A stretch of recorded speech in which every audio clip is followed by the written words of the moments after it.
Today I'm just going to give a quick demonstration on RogerThat, which is a standalone web server that can receive webhook signals from TradingView or something similar. So first you have your alert that's triggered on TradingView. It is sent over to the RogerThat web server, and then that is then sent to your Hummingbot instance, which can issue a standard command or even something more complex like start, stop, or adjust your spreads. So RogerThat was not created by me. It was created by the Holy Roger, or the HoliestRoger, which we worked together on it, but he did all the hard work of all the development, and I suppose I just did the heavy testing for the most part.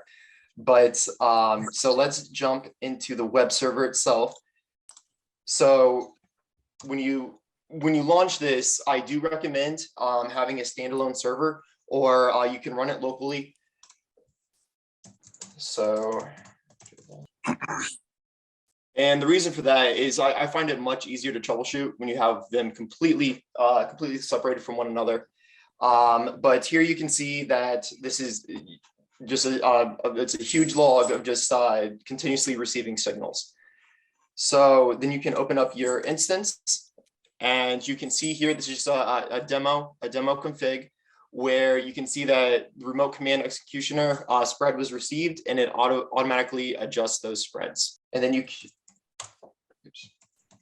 All right, so then we are going to jump into TradingView itself, and I'm going to demonstrate how to set up these alerts. So with TradingView, these alerts can get as simple or complex as you'd like.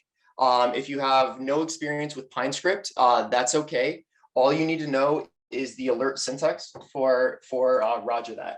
And here is some simple samples. It's just simple JSON format. So if you would like to start the bot, you would just use these 4 lines of code here. The name, this would be your Hummingbot instance, which you would configure during the installation of RogerThat. And currently there is plenty of documentation, and it's growing every day. I know he's adding more documentation. I'm sending more documentation. I recently put together a tutorial on launching a Lightsail AWS server. It's very simple, just step-by-step instructions on how to do that. And then further, the difficult thing could be connecting that Lightsail server to your EC2 instance or local instance, if that's what you're running. So back into TradingView. So to actually make use of this, we have a standard volume weighted moving average. And so we're simply just going to go to alerts, and we're going to select ENS USDT, which is the current price, and we're going to say crossing up, and then the value is actually going to be the volume weighted moving average that has been placed here. And I want to know when that bar closes, if it's above or below. So we're going to say once per bar close, and the webhook URL, for example, is, let's see here. I'm going to have to copy that real quick. Go back. Which this is also generated during the setup of RogerThat and your Hummingbot instance. So again, we're going to go to create new alert. So ENS USDT, which is the current price, crossing up. The value is going to be the volume weighted moving average, once per bar close. And here in the message is where you're going to put the alert syntax, which a simple start command.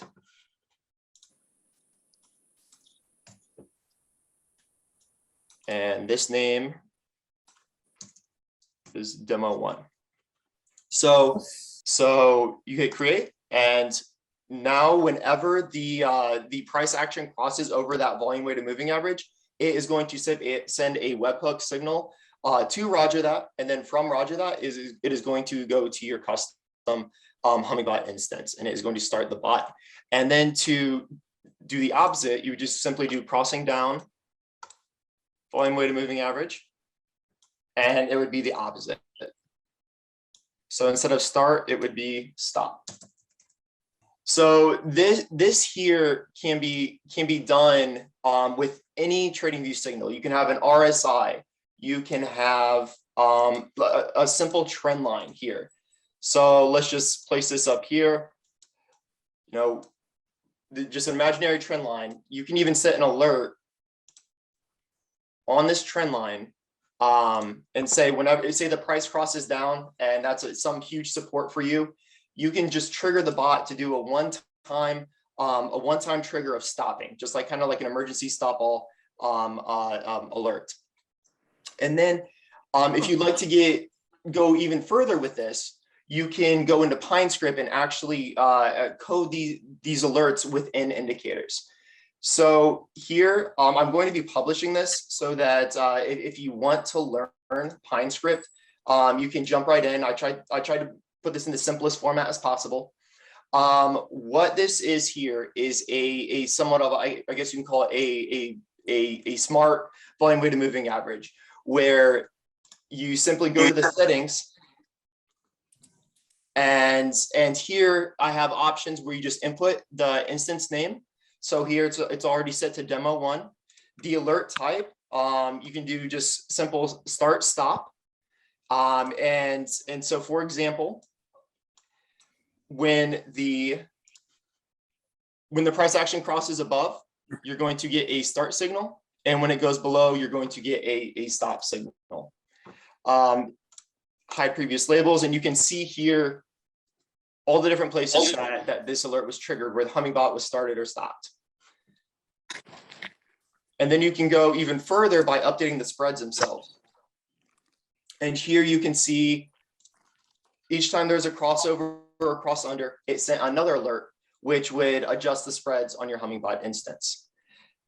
And just to show this, the alert itself, it doesn't have to be in multi-line JSON. You can also do a single line format as well. So here I took advantage of that, and I concatenated some information that was generated by just the standard volume weighted moving average. So the first start and stop example, you have your if there's a crossover of the source, which in this case would be the price action and the moving average, it's going to trigger this alert, which is the name plus the alert name, which is set in the options, and the command would be stop or start. And the other side of that is when it crosses down, you have the alert name and the command is stop. Now, where it gets a little bit more complicated, but it's still fairly easy to do, is updating the spreads. So here you can see I have my standard bid spread and standard ask spread, and then the spread offset is what I called it. So basically, whenever the price action goes above the moving average in this case, it is going to reset the spreads with the adjustment of the offset. So here we have the crossover, and what is going on is you have your name, the alert name, which is set in the settings, the command, which is the spreads, in this case, not start or stop, where you have the bid spread, which is pulled directly from your input, and then your ask spread, which is a modified version of the ask spread based upon the offset, and then the opposite on the cross under. So this was more of, I just want to show a use case of how this can be used to further, like, so you can adjust parameters of Hummingbot on the fly.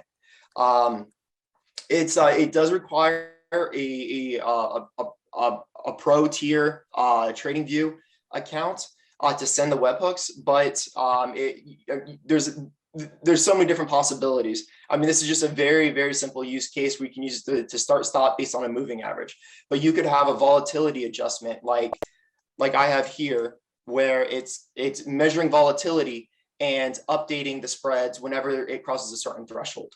So I just want to make sure that, you know, I'm here. I'm very well scripted with PineScript, and if anyone has any questions, you know, integrating an indicator or something along those lines, I'm certainly here to answer as many questions as possible.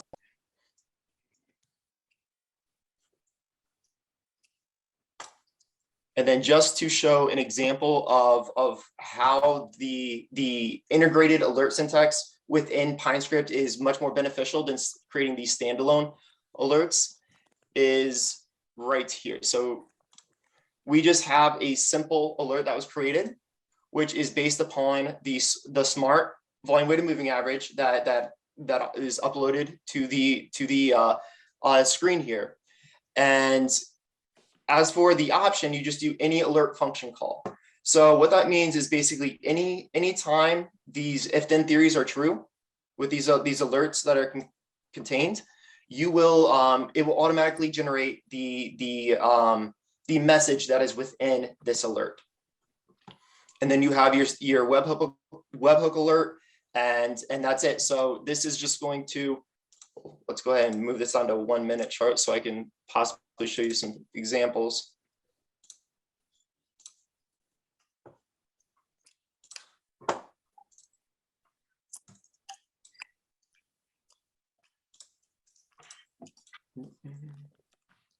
We're just going to update this alert. So any alert function call. So anytime it's going to be updating these spreads in this case. All right. Ensure this is started. All right, and while we're waiting on an alert to trigger, if you don't know PineScript, you really do have a lot of options here. So, for example, maybe a simple crossover is not enough. Maybe you want to do it with two moving averages crossing. So, for example, we have our just basic volume weighted moving average and the one that I modified. So another option would be to just create an alert.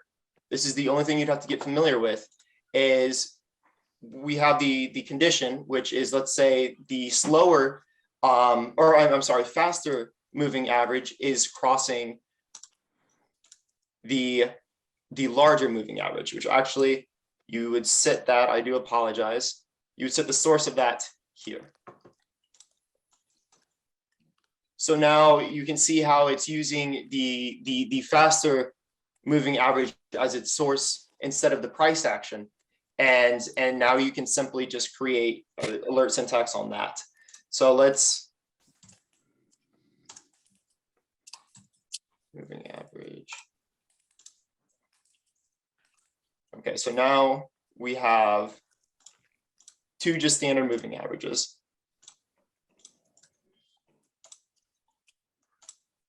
So we have our fast moving average. It's crossing up our volume weighted moving averages, which is moving slightly slower. So now anytime those two moving averages cross up from one another, you can set that custom alert syntax here. So this doesn't require any coding. This just requires you adding indicators to the screen and setting that alert syntax. So let's jump back here and see if our spreads have been updated. And you can see that remote command executioner, the spreads have been received. Bid spread is now 0.07 and ask spread is 0.5. Does anyone have any questions regarding this? I know it was probably a little bit more technical. It does require you to set up RogerThat, but we are currently working on making the documentation on the installation is seamless as possible, so that if you're able to run Hummingbot, you're able to run this web server and get both of them up and running. And currently, I will say that this does not work with the current version of Hummingbot. I know the Holy Roger is working on submitting some code to the foundation for approval. And once it is integrated into Hummingbot, this will be even easier to set up. You won't have to download his custom branch. It'll be even more seamless. Hey, Owen, this is Carlo. Thanks. That looks pretty good. Are you running the RogerThat? It's a separate web server on the same instance as the Hummingbot, or is it going to be part of Hummingbot? It is going to have the web server itself is going to have to be standalone. It is going to be, so you will have to set a separate instance now, or launch a separate server. Now, I attempted to do this on EC2, or just a standard Amazon server. I do not recommend doing an EC2. You have to go in and you have to configure multiple security groups and so forth. I mean, it's doable, but I would recommend using AWS Lightsail. It is super lightweight. It's like $5 a month. Your first 3 months are free. So that gives you plenty of time to try this and see if it even will work for you. But I do have a tutorial that I've put together, which I'll be submitting, and that way, you know, everyone will have access to this. And this is for Lightsail. I've got a question, if you don't mind. First of all, great presentation. Really enjoyed that. So thanks for putting that all together. And yeah, I did want to understand a little bit more how the RogerThat integration with Hummingbot works along the same lines as Carlo asked. So there's a remote command executor. It sounds like there's some modifications to the core of Hummingbot, right? This isn't like a strategy specific modification. Yes. Right. Yeah. So currently Hummingbot has integration with Telegram, where you can send alerts from Telegram directly into Hummingbot, and you can update you can start, stop, and update spreads. So it is very similar to that. It was more of a modification to that there, and which allows it to accept these remote commands. Right, and that will work with any strategy. Yeah, so that the scalability of this is huge. So like I'm just showing simple start, stop. Some commands cannot be modified on the fly. So it's going to take like a more complex setup on TradingView side, or if you know Python, you could probably modify the alerts once they're sent to the web server and so forth. But these can get as complex as you like. Anything that you can change in the terminal, or just stand. I mean, we could put anything here. You know, I could put exit on as one of these alerts, and it would just exit the bot. So it's set up so that you can basically input any command. Nice, and that will work with any strategy, not just pure market making as well. Yep. Right. Can I say something about that? Because the parameters need to be changeable on the fly, because for cross-exchange market making, this is not possible. One thing you could do is first stop the bot, change the configuration or the parameters, and then restart it again.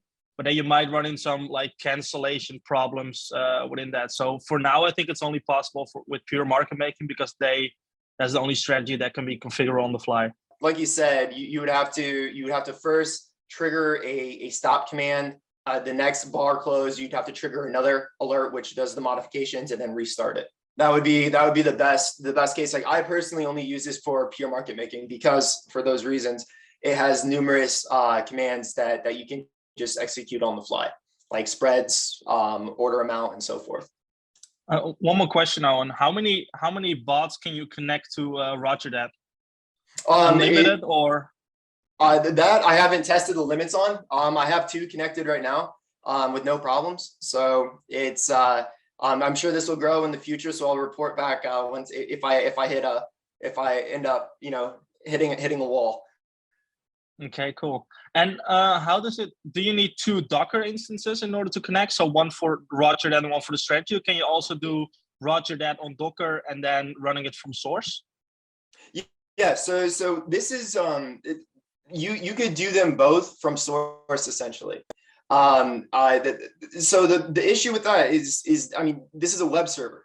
So you're opening up ports. It's a security risk in my opinion, just having a web server running locally. So in that case, you would what I did is I have the Lightsail server, where that's where the web server is running, and you could have the other instance anywhere. You could have it locally on your computer. You can have it in another server somewhere else, as long as it has the ability to receive those commands. So it will have to be that custom version of Hummingbot at this time until Hummingbot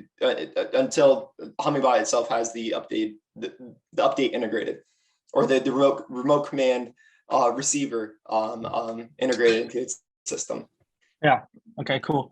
And how do you specify the specific instance that it needs to send a message to? Because the standard was Hummingbot instance 1, and you named it demo 1. Like, is it because of you named the strategy demo 1, or the Docker image is called demo 1? What is the so that is actually configured in the global config of both the web server and your Hummingbot instance. So the modified version of Hummingbot has additional options in the global config, where you would specify your instance name and your like API keys. Let me see if I can pull one up real quick. So I guess you need a static IP for your Hummingbot instance, right? For this. Yes. So if you and that too. So in my tutorial for light sail, you must have a static IP address for the light sail server as well. But it's very simple to do in AWS to set that static. And then if you're running like an EC2 instance, that's always static as well. But yeah, a dynamic. If you're running locally, a dynamic IP address would be a pain to manage. Cool. Last question. Can RogerThat only receive messages and then push it through to the strategy, the instance, or can it also report back to maybe TradingView? But let's say you have another application that you modify strategy with. Can it also send signals back to another source? So right now, like Hummingbot is not reporting back to RogerThat. So I'm sure the possibility is there. But by default, no, you would not be able to report back.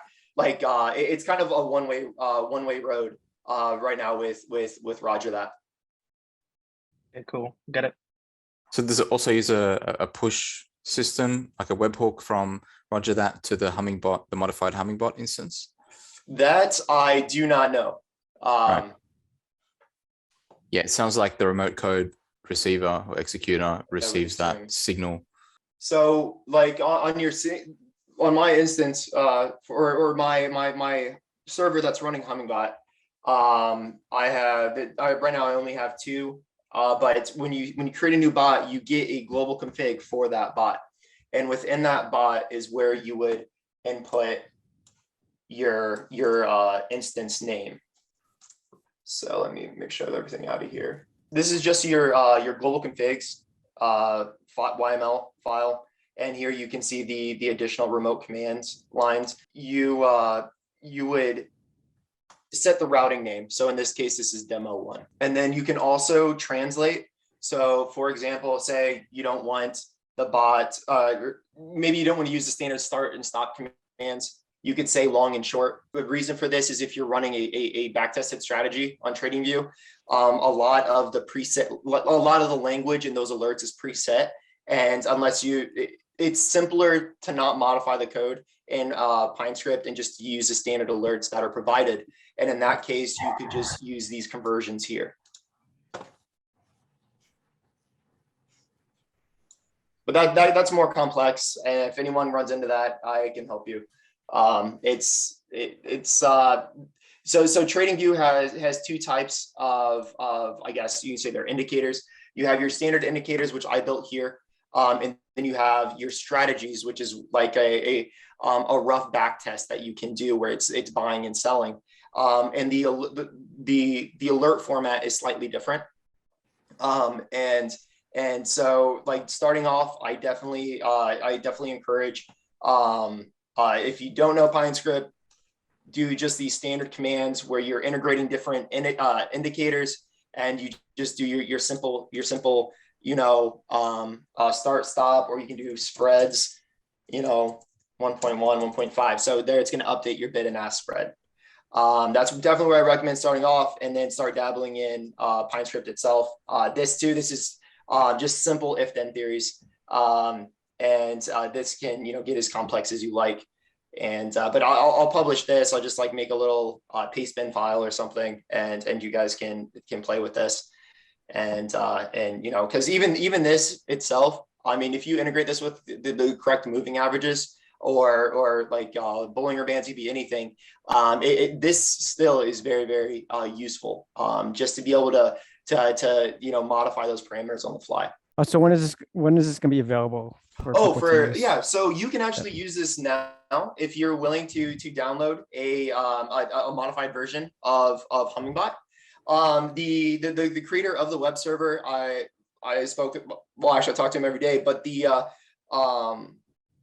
did mention earlier this week that he's hoping to have it submitted for approval. He said this week. I know he has a couple other projects going on. He's built a couple connectors for Hummingbot as well. So you know, he's pretty well known in the community. So I have no trouble or no problem running his modified version of Hummingbot until it is integrated into Hummingbot.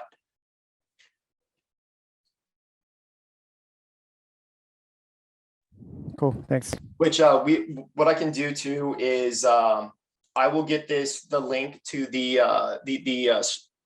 light sail installation, because that's what I do recommend if you do decide to go this route. I don't encourage the source setup. So within this, there's a link to the RogerThat GitHub repo, and if you go to his name, there's the modified version of Hummingbot that will be required to run. But he has Docker images built, so you can run everything in Docker. So that there's no difficulty there. It's just like setting up the standard version of Hummingbot. You just use different